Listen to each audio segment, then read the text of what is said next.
A funeral procession through a small Florida city for a beloved sheriff's deputy murdered by a homeless man he tried so hard to help. I have the heartbreaking case of the death of Sergeant Elio Diaz and how he's being remembered. Welcome to Crime Fix. I'm Anjanette Levy. Sergeant Elio Diaz was a devoted sheriff's deputy and a father in Charlotte County, Florida. That's on the West Coast north of Fort Myers in a city called Punta Gorda. I've actually been there a few times and it's a pretty quiet place. Diaz was doing his job on Sunday, December 15th, when his life was taken in an instant by a man he was actually trying to help. Diaz wasn't trying to throw this man in jail or anything like that. He was trying to do the exact opposite. The sheriff explained what happened as Sergeant Diaz pulled over a man he would later learn was named Andrew Mostyn. So it started on Sunday, just after 3 o'clock. Sergeant Elio Diaz was traveling northbound on the 41 bridge in Punta Gorda. He ran the tag of a white pickup truck, and the tag came back with an FR suspension on the driver. An FR suspension is known as a financial responsibility, which is also another words for there was no insurance on the vehicle, which means they either didn't renew it or they never had insurance on the vehicle. Sergeant Diaz followed the truck as the driver complied and pulled into a gas station. The truck pulled into the gas station in the harbor. Elio pulled in behind him and initiated a traffic stop. Now, the encounter with the suspect in this case was cordial. Elio was actually out with him for over an hour. He found out and realized that this individual was homeless and he was living out of that truck. And Elio was working with him to try and contact the insurance company to try and get his insurance reinstated so we would not have to tow that truck and all the property that was in it because his entire life was in it. So Elio was in his car doing what he needed to do. And like I said, it was over an hour later. So Sergeant Diaz, for more than an hour, tried to help this man who was homeless, living out of his truck, so he wouldn't have to tow his vehicle. What happened next is so upsetting and absolutely shocking. At that point, he got up out of his car and approached the shooter. He called out to him, at which time the individual reached into the truck, pulled out a rifle, and opened fire on him. And as Elio fell, he took a couple more steps forward and fired at him while he lay on the ground. We know that he fired at least 10 shots, and Elio was hit multiple times. We won't have all the exact until we have all the forensics and the pathology report back. At that point, the shooter fled in his truck. There was absolutely no reason for this person to shoot at Sergeant Diaz, what should have been a somewhat routine traffic stop, and a lot of law enforcement officers will tell you there is no such thing as a routine traffic stop, turned into a search for a cop killer. And my investigators did an outstanding job with tracking his travel. During the time he stopped, he switched out his tag from the Florida tag that was on it to a Georgia tag. He also put on a ballistic vest. The ballistic vest had armor with level 3 steel plates in both the front, back, and sides. About an hour later, the vehicle was spotted at Popeyes as Corporal Nate Edwards was driving by Kings Highway. He immediately called for backup, and Deputy Andrea Short was the first one to respond. And both Nate and Andrea pulled up to the vehicle and immediately drew their weapons and ordered the driver to show his hands. The driver failed to do so. Here's some dash camera video of when the deputies found Andrew Mostyn in the parking lot of that fast food restaurant. 4 and the K9 units are pulling on set now. 328 Lincoln, Your call has been updated. let's go. Stay off the radio. Use the units on scene for traffic.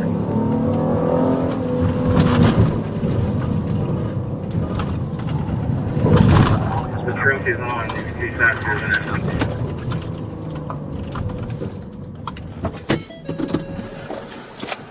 Sheriff's office, show me your hands! Step out of the car! Step out of the car and show me your hands! Step out of the car! Step out!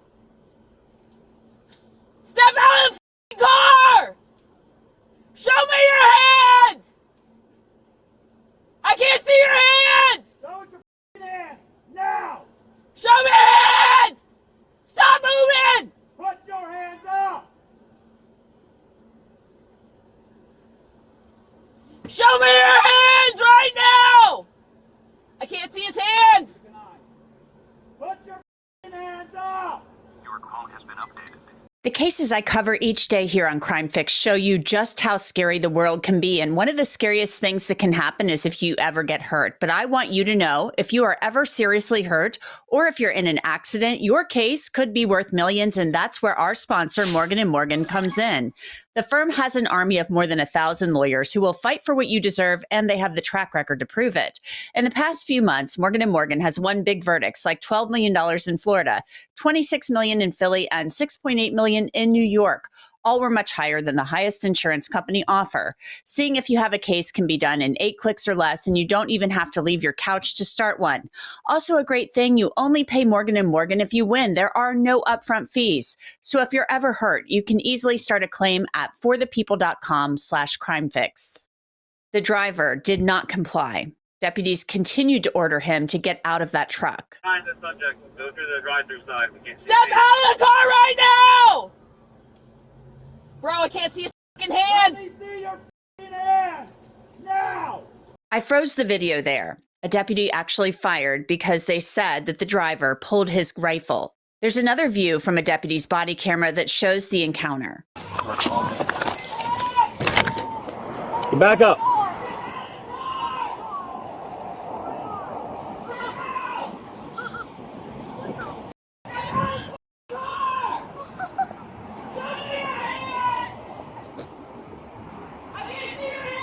Show us your hands now!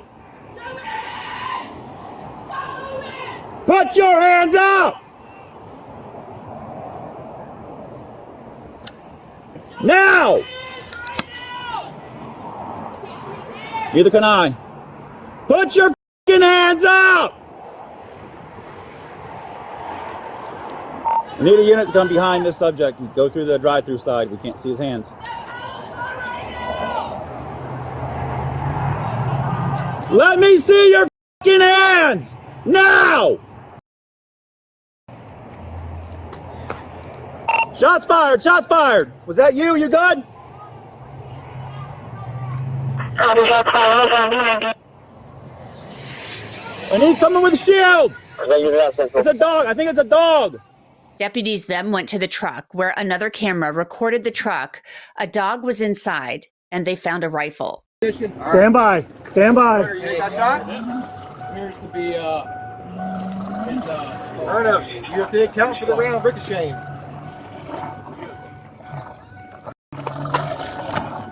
Got it? The sheriff broke down what you just watched. And at one point, he made an overt movement, and Deputy Andrea Short fired a single round into the truck, striking the shooter. As other units arrived, they were able to safely approach the truck and enter it, and were able to remove him. When they opened up the truck, the rifle that was later determined to be used in the murder of Elio Diaz was lying in his lap within his hands. The actual overt movement that Andrea saw was him lifting the rifle up. Andrea, who is also a registered nurse, immediately began life-saving efforts along with other deputies. He was airlifted to a nearby hospital where he later died.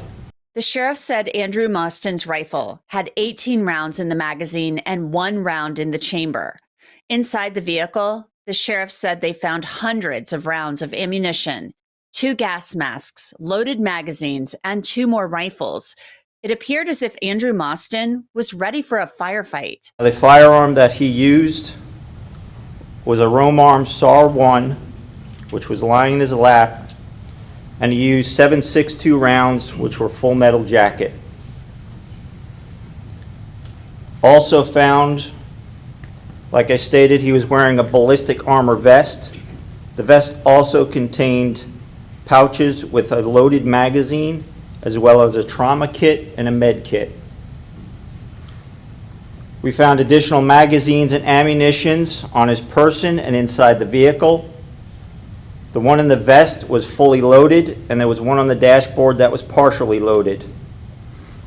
In addition, we found other weapons to include a crossbow, a bolt-action rifle 22, a semi-automatic rifle with scope of 5.56, and of course the SAR-1. He also had 2 gas masks. The vehicle search also concluded well over 1,000 rounds of various caliber ammunition and 2 gas masks. Now, what we've found out about the firearm is this firearm was initially purchased back in Pennsylvania back in 1999. From what we can tell is that firearm was later traded to a dealer out of Orlando, but we have not been able to confirm that yet. And we are not sure how he got a hold of these firearms. Now, there are a lot of questions. Why was this man armed and wearing an armored vest, ready to take on sheriff's deputies? And who is he?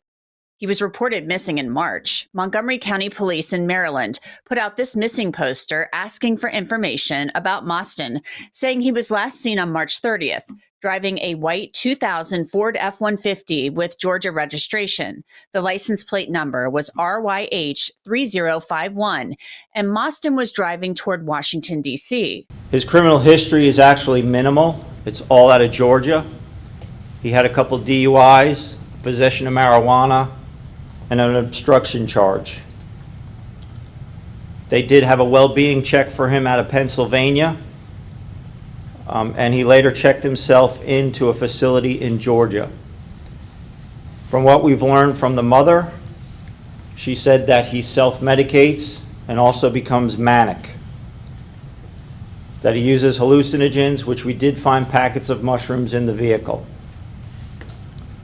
Right now, we do not have any evidence that he was under the influence. Again, we're going to have to wait for toxicology to come back to find out if there was anything in his system. And we have not been able to confirm any official diagnosis of mental health issues at this time. Everything we're getting from family members. His mother also stated that the shooter had a dislike toward law enforcement due to an alleged past trauma incident with his dad as a child, and harbors resentment toward law enforcement because he feels that they did not protect him. The sheriff is obviously frustrated, and he's incredibly angry. He was asked by a reporter about mental health issues that Mostyn had, and his family and friends being aware of that, and a possible lack of services.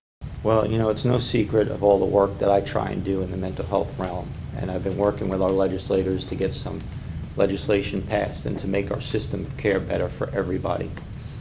But you know, people need to take some sort of responsibility. Family, friends, they believe he's got a mental health issue. They know that he's taking drugs, but they sat on their ass and did absolutely nothing. They knew he had weapons. They did absolutely nothing, and this was the result. People need to speak up. Elio Diaz was laid to rest Friday at a funeral service. His daughter spoke about her father, remembering her beloved dad. On July 15th, Daddy was given to us and put on this earth. And on December 15th of 2024 is when everything was taken away from my family and I. Daddy is my best friend, my first love, my role model, my biggest supporter, my protector, and my forever superhero. Daddy is my everything, he is my king, and I am his princess. As his daughter, along with my older sister, he raises us and continues to raise us to be nothing but strong and fierce, and to not take anything from anyone, to be determined, and to be as humble as Daddy is. I am very fortunate enough to experience the world through his eyes, the eyes that are filled with an endless amount of kindness, wisdom, and a deep, deep love for all of those around him.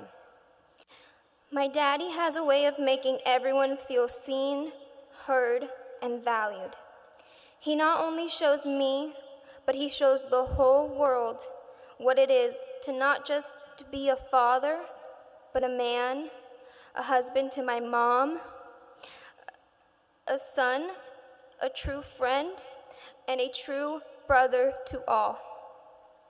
Daddy also shows the importance of family, the power of perseverance, and the beauty of a life lived with purpose. And not a lot of kids have the privilege of growing up and seeing what true love is between their parents.